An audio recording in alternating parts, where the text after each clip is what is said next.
Can you say a little bit about the history of Form and Color and its place in the critique Yes, I work? can, because I was in right from the beginning. Mendham was the estate of the Uspenskis in New Jersey. They called it Mendham because the town of Mendham is nearby. It's actually called Franklin Farms. Was a very odd place. It was run by 3 English ladies, I think they were all English, who had been with the Uspenskis for a long time. And when I was going there, Madame Uspensky was bedridden. She could only move her eyelids. I don't remember what the disease she had was. And but they would go up at the we went there on Sundays. People went there to work on Sundays.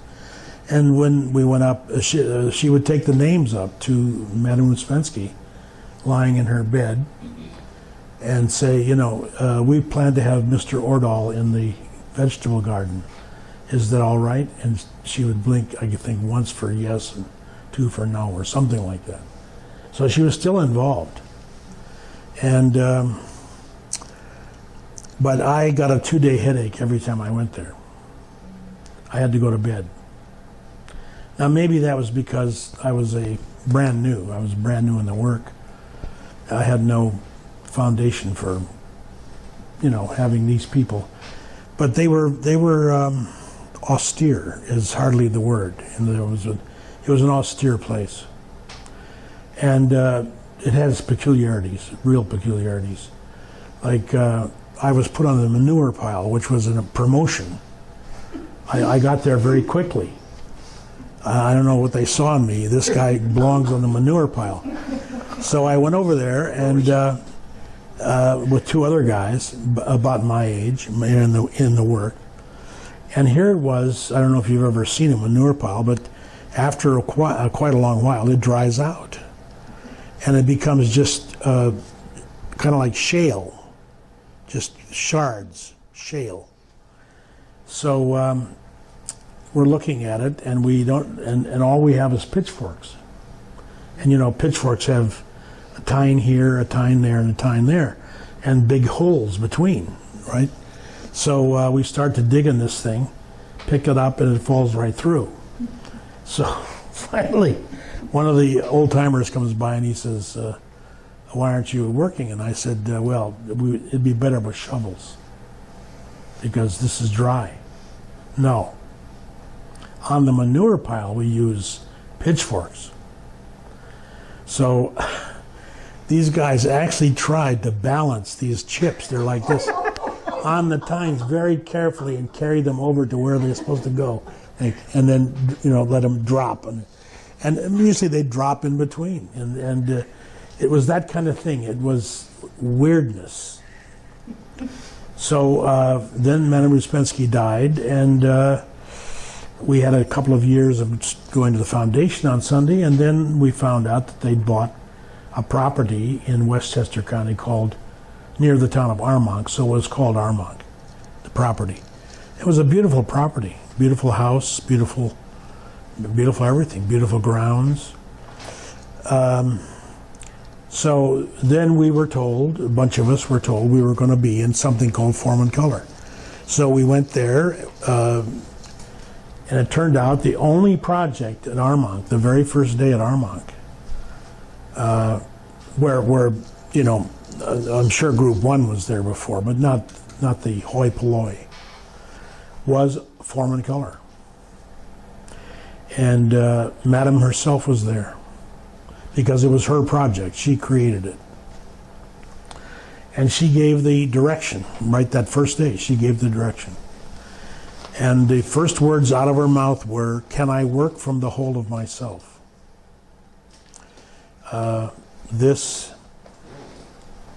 We had no idea what we were in for, and what working from oneself turned out to be. Because I was brand new. I thought, oh yes, I bring the head, the feeling together, and then the body, and I'm all one thing. Then I just, like that. But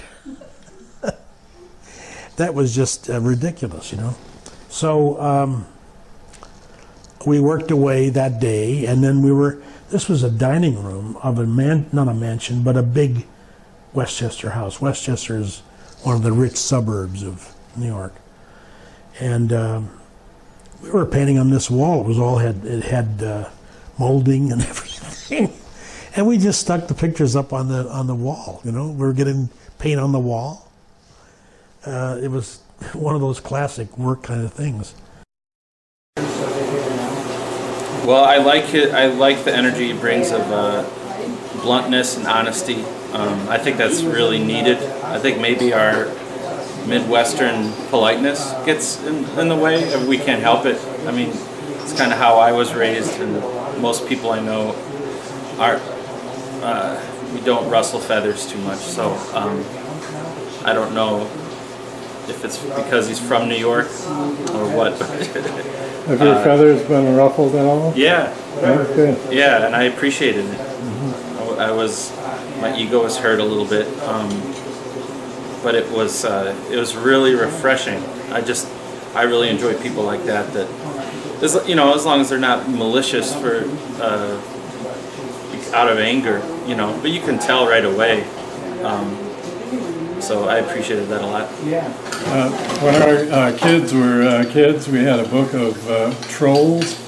I think they were Norwegian, and Stafford is Swedish, I believe, but he sure looks like one of the trolls, and I don't remember which one it was. There was one called Tomtegubben, I think, which would sneak into your bedroom at night and pull the fingers of the children, and when they woke up in the morning, they would have musical skills. I don't, who knows. There's another one, Toby Dreyfus, would sneak up behind farmers and kick them in the ass when they weren't expecting it. And Stafford does a bit of that too, so I think I'll leave it at that. Okay. So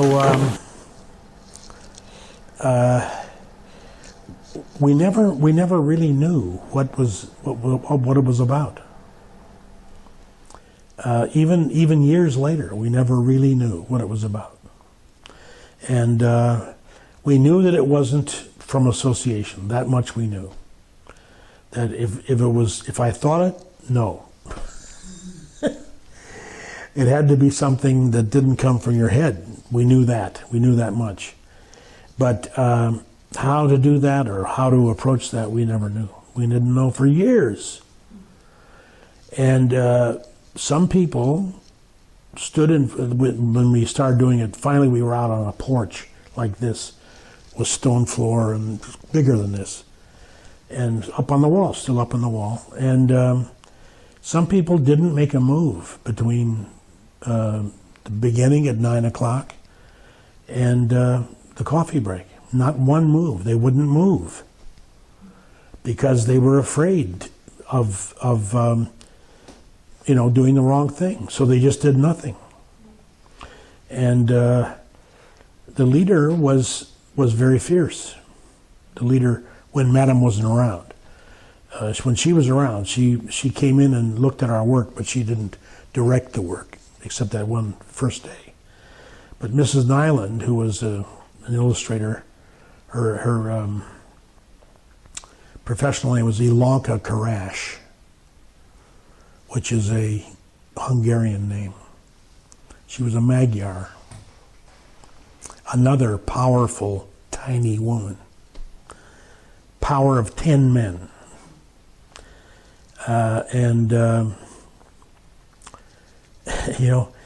One day I decided to hell with this. I want to paint something, And everybody that's on the line is just standing there, not moving. So I said, to hell with this. I'm going to paint something. So I started doing something. This is India ink on white paper, on the paper that photographers use. This thing, seamless paper, no seam paper, no, seamless paper. And I heard her get up behind me.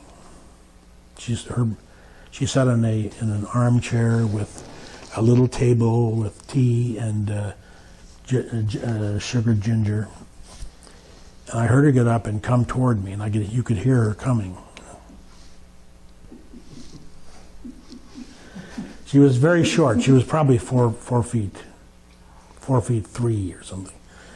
And she wore ballet slippers and long dress, the color of dried blood, and many necklaces and hair in a bun. She was very exotic. And she was, this probably still is, she painted more New Yorker covers than any other artist. And that was her main thing. So she comes over, finally she gets up to me. I'm still working away, you know, bravely, right? And she comes over and says, "Having fun?" So, you know, nobody else is going to make a move after that, you know, because... How did you take his critique of the movements instructors? Oh, I took it in hand. There's a part of you, part of me, that reacts and also at the same time embrace the idea that this was an initial impression on his part, but he was passing on a criticism and advice, and I took it as such too, at the same time also trying to convey or bring up to speed the things that we've tried here, which is really impossible and ends up like you're defending yourself. So that didn't quite work, and I encountered acceptance. And I think that also we tried what he suggested. Very hard to turn from English to Russian, so I had to switch my thinking. Yeah. So Like you can't, it's not like lettuce. A lot of people do Stafford, things like put oil and salt on it or something. он очень энергичный, пытается передать знания не настаивая, пытается, не настаивая на нем. Ты можешь понять и узнать много, если почувствуешь то, что он не выражает. I cannot say more, no? So for years, literally years, we just did lines, you know, one after the other, with a brush, you know, and India ink. And she would come over, walk along the row, and say, "You lost your attention here," and there'd be a little waver in the line or something like that. And she was right, you know, she was always right. So we worked with her for a long time. We did screens, we did all kinds of stuff, not anything like we're doing here. But finally she got sick and had to leave, got to leave the work. She was bedridden, basically, I think. I don't really know, but I was told that she was too sick to come to New York anymore. And so Madam put Fremantle, Mr. Fremantle, in charge. And Fremantle was the real goods. He was the real article. He was an extremely fine man. I think he came here. You probably, some of you knew him. Extremely fine. He was a real aristocrat from England, and aristocrat in every sense of the word. And an artist also, so he participated with us. And he and I saw eye to eye. He told me himself. And he told me one other thing, which is I find interesting, is that Group 1, or the people who were in charge, there may have been more people than Group 1 of Armonk, told Mrs. Nyland, Ilanka Karash, you should stop form and color. It's simply not the work. It's just fooling around. People are getting by with murder, especially Ordahl. He's got to work. He's young. He should work. And Mrs. Nyland told me, you know, they're going to keep after me until you participate in the building of a house. They were building a house. And so I said, okay. She said, it'll be 6 months, and then you can come back. So I went to the house, Can you give us an idea what year this was? Well, this would be probably 65, something like that. 60. Well, late 60s. Late 60s. I think Armonk started around 65. So I went over there. It was slack as hell. It had nothing compared to Form and Color. It was, it was slack. Let's put it that way. Later, Fremantle told me. I did work in the house for 6 months. But later, Fremantle told me that when he took over, they told him also, get rid of that. It's not the work. Especially Ordahl. He's just fooling around. He needs to work. And Fremantle said, on the contrary, the only actual work that's going on in Armonk is in Form and Color. The only suffering that's going on Armonk is Form and Color. Form and Color is the Bell Labs of Armonk. I don't know if you know Bell Labs, what Bell Labs was, but Bell Labs was pure research. Research without any end in sight, goal in sight. And so I had to admire him for doing that. He was no pushover. He was very kind, very gentle, very aristocratic, but not a pushover. So I really admired that. Then we had a bunch of people that a lot of them had never been in Form and Color with Fremantle. And one day Fremantle said, it was the first day of the following of another year, and Fremantle said, what would you like to work on this year? There was maybe 12 people. So each person said, I'd like to do this, I'd like to do that, I'd like to do this, I'd like to do that. And when it got to me, I said, well, I'd like to do basically what I'm talking about here. Of course, I didn't know it as well as I do now. And Fremantle said, I want to do what Stafford's doing, but you can do whatever you want. He had true sprezzatura. He was not someone who insisted on anything. What's sprezzatura? Sprezzatura is a word invented in the Renaissance by a man named Castiglione, who wrote a book on how to be an aristocrat. And one of the qualities of the aristocrat is sprezzatura, which means you don't insist, you don't order people around, you don't get hot and heavy about anything.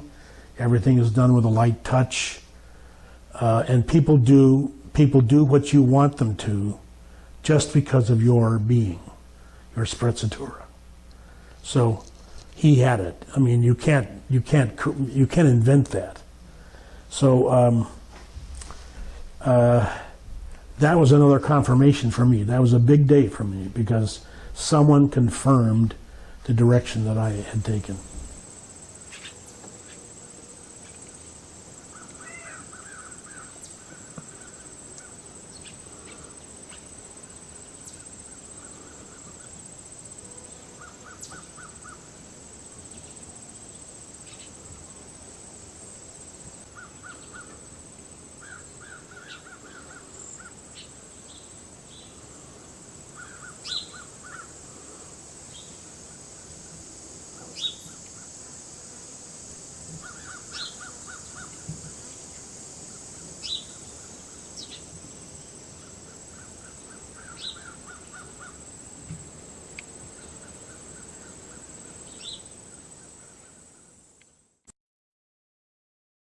Then Fremantle, who did every painting he did was in blue and white.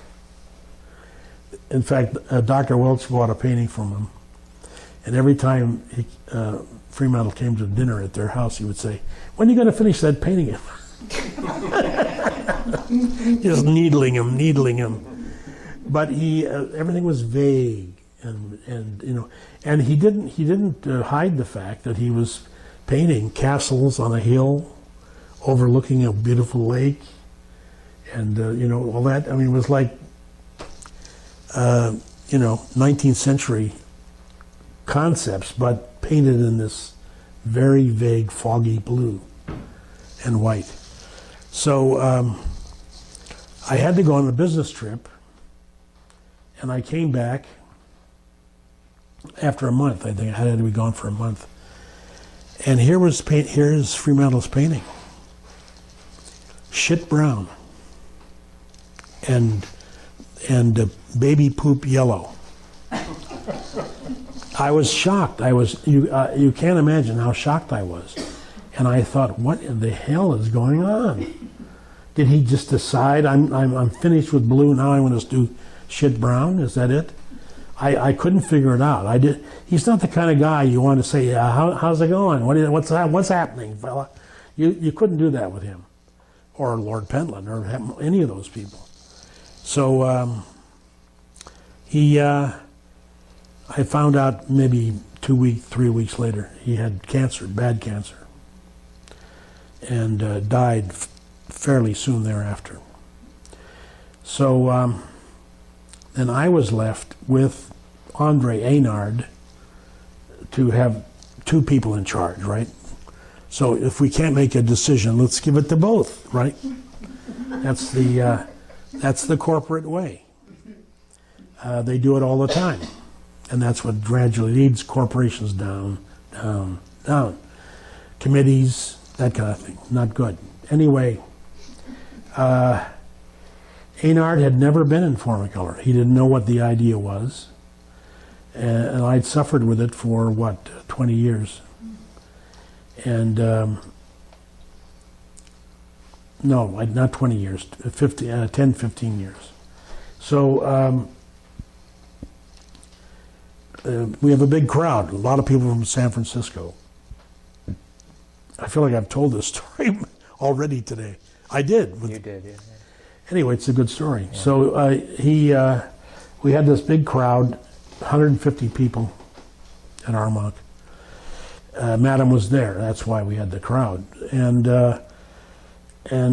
we had a lot of people in Formicolor. I don't know, 20 people or something. And so it was my turn, because we took turns, Eynard and I. It was my turn to give the task. So I gave the task, which is basically this. So one of the people from San Francisco, who's still there, said, "Do we have to do that?" And Eynard said, "No, we don't have to do that. We can do this. I have something I brought along. We can do it." So I don't know what it was. It was an art school kind of exercise. It had nothing to do with form and color, really. So I thought, okay, I'll do my thing, and they can do theirs. He can do Eynard's. So this was my other great confirmation, because Madam comes in 10 minutes before lunch and looks at all the work. She did this every time she was there. Never missed a time. So the door to the room was over there, and their work was all on the wall over here and on that wall. Whatever the Eynard exercise was, I don't remember. And I was over here by myself. So she walks past all these paintings, and then she comes over to mine. And of course, everyone wanted her to comment on theirs, and say, she says, "Look, he experimented the idea," and walked out. So I thought that was, if I'm never going to get a better confirmation than that, because the person who created the thing confirmed that I was experimenting the idea in her sense of the word. So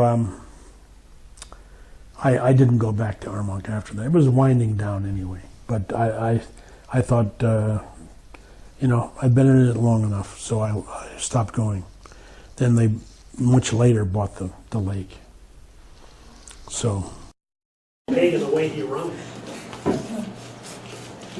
Tom was beat, and the pig was eaten. Yeah. Okay. Well, I guess they want you back in the kitchen to do real work.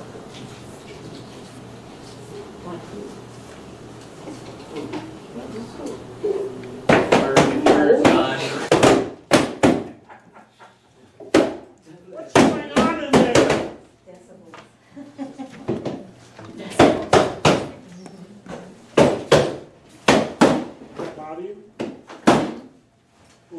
outside. Okay. I've got earmuffs in my truck. This is too hard to turn. I can't turn it.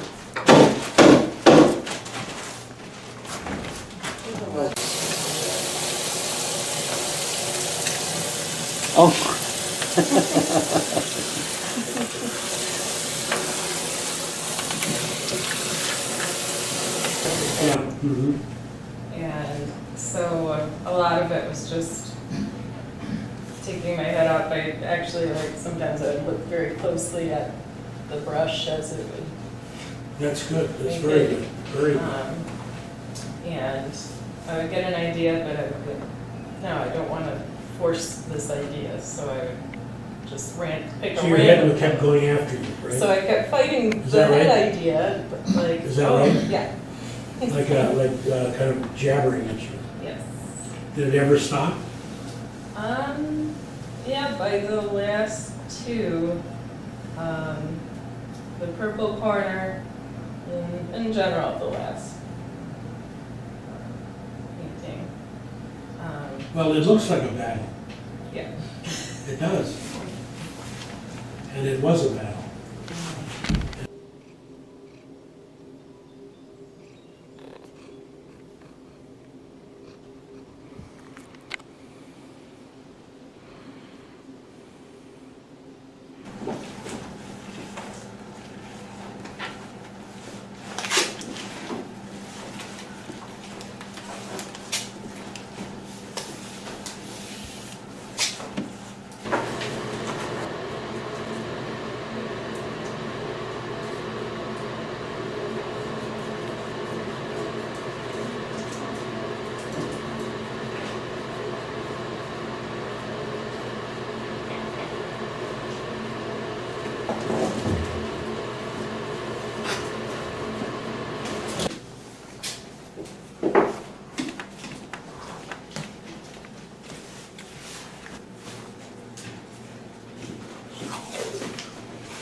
Can you say a little bit about the suffering that occurs in form and color?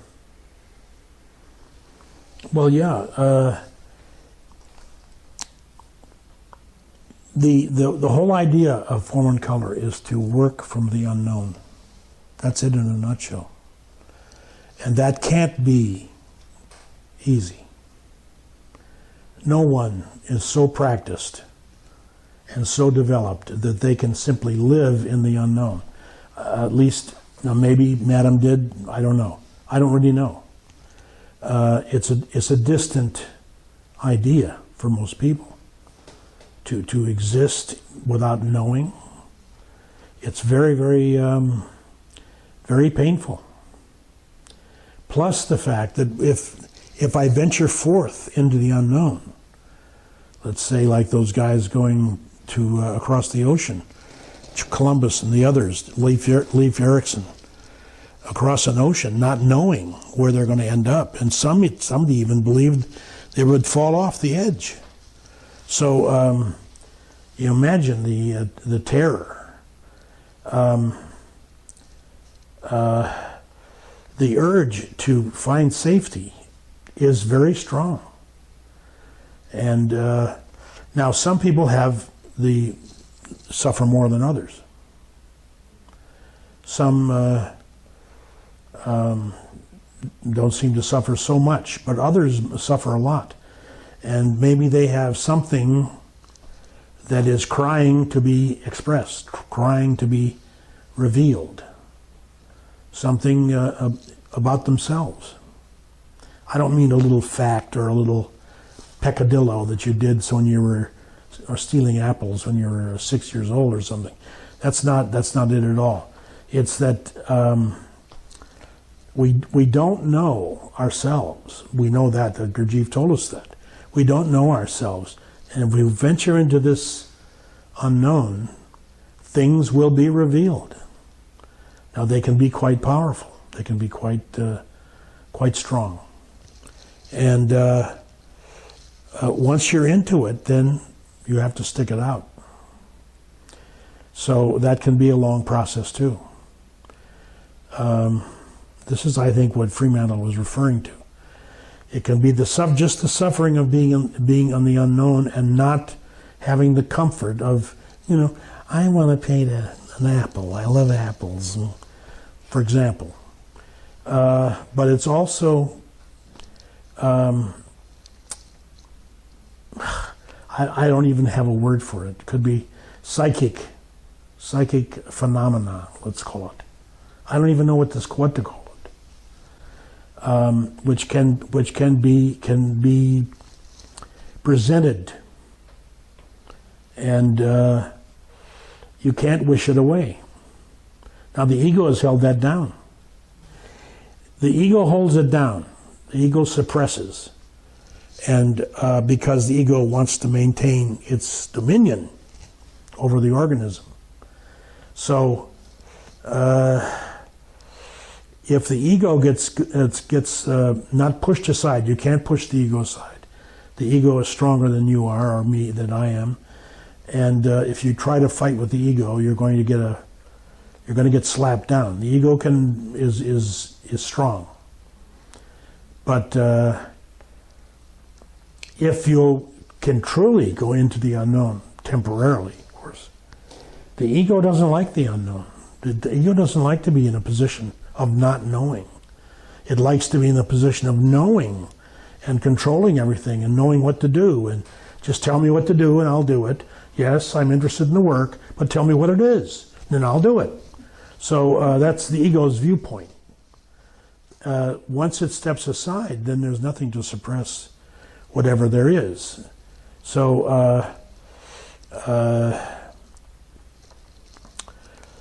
in my own case, I had an exceptional group leader, Mrs. Welch, and her husband, Dr. Welch. We're both together, but she was mostly the group leader in the beginning.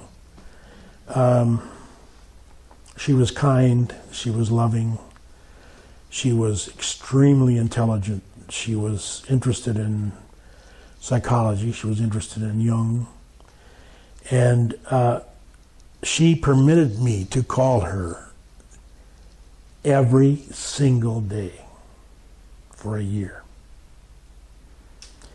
and commiserate, keep me on the track, keep me from falling apart, really when I think back on it, I just think, it was just huge. What a huge thing to do for someone, to put herself at my disposal, so to speak. But I did come through it. And I think the fact that I have carried this on and seem to have some a talent for it, let's call it that, is because I did go through that. That's what I believe. But, you know, she used to say in Christianity, many are called, but few are chosen. In the work, many are chosen, but few are called.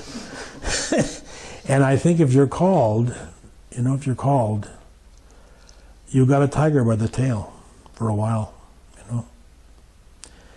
know. Can you do it? Well, I have, this is a joke, of course. I have a hobby of one-sentence definitions of the work. And one is, how much ambiguity can you stand? We'll see, we'll see. Another one, this is a joke, of course, is an excellent way to spoil your life. So I have others. Less inflammatory, maybe, I don't know. But